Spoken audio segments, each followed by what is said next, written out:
Okay. In the last class, we studied the growth rate. Growth rate means the total increased growth per unit time, that is called as a growth rate. So in a growth rate, it is expressed by two mathematical expression, that is a arithmetic growth rate and a geometric growth rate.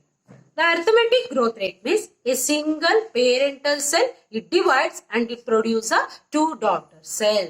In a two daughter cell, the only one cell it undergo a differentiation and the remaining one daughter cell it undergo a mitotic cell division. And another one type of a mathematical expression for the growth rate, that is a geometric growth rate. Geometric growth rate. The geometric growth rate is a single parental cell. It divides and it produces a two daughter cell. Both the two daughter cell it undergo mitotic cell division. Arithmetic growth rate, it is expressed by a mathematical expression. That is the formula for the arithmetic growth rate, that is a LT equals L0 plus RT. In a geometric growth rate, the formula for the geometric growth rate is a W1 equals W0 ERT. The graph for the arithmetic growth rate is a linear curve, and the graph for the geometric growth rate, that is a sigmoid curve or a S curve. In a sigmoid curve or a S curve, there are the mainly three phases. One is a lag phase, log phase, and a stationary phase. Log phase, it is also called as an exponential phase. Okay, next, in these classes, we studied about the conditions for growth. There are the mainly for the growth of in a plants, there are the two factors which is required for the growth of the plantlets. The main two factors are like a extrinsic factor and another one is a intrinsic factor. The extrinsic factors are the factors like which is occurs in the external environmental media. Intrinsic factors are the factors which is occurs inside the plantlets. So that is called as a intrinsic factors. So in this growth, conditions for growth, these are all the only external factors which affects on the growth. The one is a external factor, that is a nutrition. Nutrition, it provides a raw materials for synthesis of protoplasm. It provides raw materials for synthesis of protoplasm. Synthesis of protoplasm and even also cell wall. And it is a nutrition is a source of energy for developing a plantlets. So mainly the nutrition is a most important factor for growing of a plantlets. And next is another basic conditions for the growth, that is a water. Water is a basic component for the growth of a plantlet. So the plant cells grow in size by cell enlargement, which in turn requires water. Not only this reason, even also for the enlargement of the cell, it requires a water for the photosynthesis process and even also for the respiration mechanism and also for the transpiration. So these are all the major things which is done only in the presence of a water. And even also the water, it is helpful for the metabolic activity in the cell. So and next is another one factor, that is a temperature. Temperature is also one of the condition for the growth of a plantlet. Growth decreases with decrease in temperature. Growth decrease when the temperature becomes decreased. Then what is the suitable temperature for the growth of the plantlet? The optimum temperature for the growth of the plantlet, that is 28 degree to 30 degrees Celsius. 28 degree to 30 degrees Celsius is the optimum temperature for the growth of a plantlet. The minimum temperature for the growth of the plants, that is 2 to 5 degrees Celsius. 2 to 5 degrees Celsius is the minimum temperature and optimum temperature is 28 to 30 degrees Celsius. Temperature higher than optimum is higher than the 30 degrees Celsius, has an adverse effect on growth. due to rise in excuse me, due to rise in transpiration. Okay, what is transpiration? Sorry. What is transpiration? It is a loss of water in the form of vapor. It is a loss of water in the form of vapor is called as a transpiration. Loss of water in the form of vapor is called as a transpiration. And that is when the temperature will be high above the 30 degrees Celsius, it affect on the growth will affect agutte because of due to the rise in the transpiration. When the transpiration will be high, the plant it becomes dry ಆಗ್ತಾ ಹೋಗುತ್ತೆ plant ಅಲ್ಲಿ, growth will not occur during in that condition. And another one, a condition or the factor for the growth, that is oxygen. Oxygen helps in releasing metabolic energy essential for growth activities. Oxygen helps in releasing metabolic energy essential for growth activities. And next, another one is that is a light. Light is not essential for early growth. That is in a primary growth stage. During in a primary growth stage, light is not much required for the growth of the plantlet. But growth is sustained. Growth is sustained only in the presence of light. Growth is sustained only in the presence of light. And another next factor that is called as a gravity. That gravity determines the direction of main root, stem and the branches. And next is that is called as a stress factor. So what is stress factor? Stress factors are the factors, it is nothing but any factors, any external factors, like it may be a light, temperature or oxygen, sunlight, anything are the factors. In case minerals, nutrition or anything, it may be sometimes it increased or sometimes it shows a deficiency of these factor, or it may be increased these factor. So that is called as a stress factor or a stress condition. That condition is called as a stress condition or a stress factor. So that stress factor, growth is optimum only in the absence of stress. Stress condition illa andre growth ಏನಾಗುತ್ತೆ, normal growth will be occurs in a plantlet. Any type of stress due to deficiency or excess of minerals, any type of stress due to deficiency or excess of minerals or deficiency or excess of water or low or high temperature has a negative effect on growth, which has a negative effect on a growth. That is a nutrition, water, temperature, oxygen, light, gravity. It gives a positive effect on the growth of the plantlet, but only a stress factor, it gives a negative impact on the plantlet growth. So these are all the major conditions for the growth. And next, in a plant growth, there are the mainly three phenomena which is occurs in a plant growthlets. That is the major phenomenon in a plant growthlet. That is a differentiation, de-differentiation, and redifferentiation. Differentiation, de-differentiation and redifferentiation are the three phenomena. It is very important in a plant growth and development. The first thing, that is the differentiation.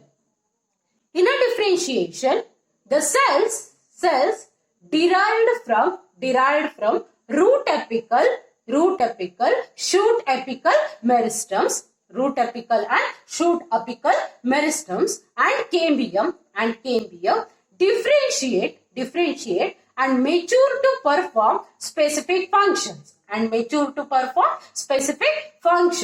This act leading to maturation. This act leading to maturation is termed as differentiation. Differentiation means, so any cell cell, it does not undergo mitotic cell division. The cell, it only gets mature and it performs a particular or a specific function. It performs a particular specific function. So that called as a differentiation. That is, that type of cells are called as a differentiation. The phenomenon is called as a differentiation. So that means in a differentiation, the cell, it gets a mature tissues or a matured cells. Okay, and next another one phenomenon that is called as a de-differentiation. It is called as a de-differentiation. So de-differentiation means the living differentiated cells. The living differentiated cells that by now have lost the capacity to divide. By now have lost the capacity to divide, can regain the capacity of division under certain condition. Under certain condition. This phenomenon is termed as de-differentiation. In a differentiation, the cell, it lost the capacity to divide, it gets mature and it performs a particular function. So, you already differentiated cell, for example, like a parenchyma, mature tissues, parenchyma, collenchyma, sclerenchyma. It may be a simple permanent tissue or a complex permanent tissue. So, these are all the examples for the differentiation. So they get only mature and it performs their only one particular functions. So those are tissues again already differentiated cells, it regains the capacity to divide on only a certain conditions, So that is called as a de-differentiation. It is called as a de-differentiation. For examples like a parenchyma and a collenchyma. So after secondary growth, the parenchyma cortex region. In a cortex region, it develops a new meristematic cambium. Meristematic means actively dividing cells. That means those cortex region, that core cambium, again, it regains the capacity to divide. Maturation, meristematic. So that is called as a de-differentiation. It is called as a de-differentiation. And next, another one phenomenon that is called as a redifferentiation. Redifferentiation means already de-differentiated cells. That means de-differentiated cell means they regains the capacity to divide. They are the meristematic tissue. It once again lost the capacity to divide and it gets a mature and it performs a specific function. That is called as a redifferentiation.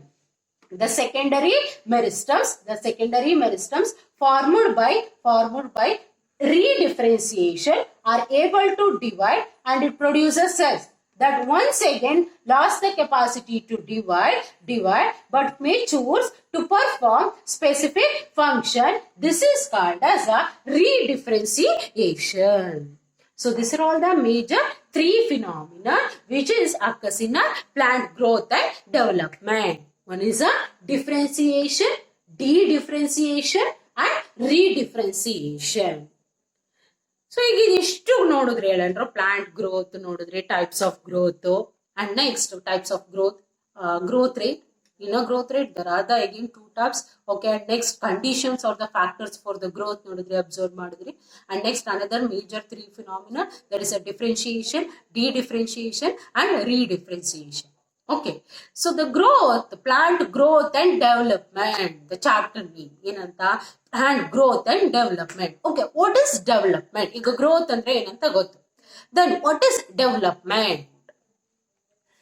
Development is the term that includes all changes that an organism goes through during its life cycle, from generation of the seed to census. From the generation of seed to the census, senses is called as the development. It is nothing but all changes that is occurs in a plantlet throughout their lifespan. That is overall changes which is occurs in a plantlets throughout their lifespan. So that is called as a development. It is called as a development. So idistu artha aitalla differentiation, de-differentiation and redifferentiation. Differentiation means some of the cell they lost the capacity to divide and it gets mature and it performs a particular function. That is called as a differentiation. And next is the de-differentiation. De-differentiation means already differentiated cell once again regain the capacity to divide on a certain conditions. And redifferentiation means that is already de-differentiated cell, it will again lost the capacity to divide, and it gets mature and it performs a particular function. So that is called as a redifferentiation. And next is that is a development. All the changes that is occurs in a plantlet throughout their life cycle. So that is called as a development. And next, another one phenomenon that is called as a plasticity. Plasticity, it is the ability of plants that follow different pathways in response to environment or phases of life. To form different kinds of structure. Plasticity is nothing but it is a ability to change. The plants which having the ability to change their structure responses to environment and life phases, responses to environmental factors and life phases, that is called as a plasticity. So that means any part of the plant body which having a capability to change their structure change ago capacity ಇದೆ ಯಾವಾಗ when the part or the plant it responded with the one condition is like environment and another one is a life phases. ಈ ಎರಡು factors ಗೆ expose ಆದಾಗ so they have a capability to change their structure. So that is called as a plasticity. The major two those phenomena, one is the environment and the life phases. First is that is a life phases. So in a life phases there are the three phases of life. One is a juvenile phase. It is otherwise called as a vegetative phase. And another one is a reproductive phase. And last one is a maturation phase. So one is a vegetative phase or juvenile phase. And next is a reproductive phase or a maturation phase. And last one is a census phase or it is otherwise called as a aging phase. So these are all the major three phases of a life. Okay, we continue in the next class. Thank you.